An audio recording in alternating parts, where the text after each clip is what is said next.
Timnas voli putra Vietnam memberikan perlawanan sengit dan berhasil memenangkan set kedua melawan Indonesia di leg kedua Civic 2024. Setelah melalui pertarungan yang panjang, Vietnam sukses merebut set kedua dengan skor 30-28, menyamakan kedudukan menjadi 1-1 atas Indonesia. Pada set kedua, Faris Septian yang sebelumnya mengalami cedera kembali masuk dalam line up Indonesia. Di awal laga, Indonesia memulai dengan baik, memimpin 4-2 atas Vietnam, namun Vietnam tidak tinggal diam dan segera menyamakan kedudukan.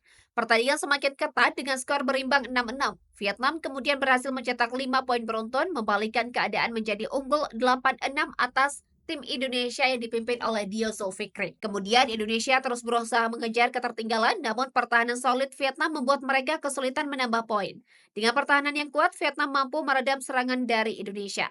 Memasuki pertengahan set kedua, Indonesia berusaha mengejar dengan skor 12-15, membutuhkan 3 poin beruntun untuk menyamakan kedudukan. Namun Vietnam yang bermain agresif terus menambah poin, mengunci serangan Indonesia dengan pertahanan kokohnya. Tak hanya itu, serangan tajam Vietnam juga membuat permainan Indonesia semakin tertekan. Hingga menjelang akhir set kedua, Vietnam memimpin dengan nyaman di angka 20-15. Meski begitu, Indonesia tidak menyerah dan terus memberikan perlawanan, mendekati Vietnam dengan skor 23-20. Agil Angga berhasil meraih poin dari servis es mendekatkan Indonesia ke 1 poin di belakang Vietnam. Dengan semangat juang yang tinggi, Indonesia berhasil menyamakan kedudukan hingga terjadi draws di angka 24 sampai 28-28.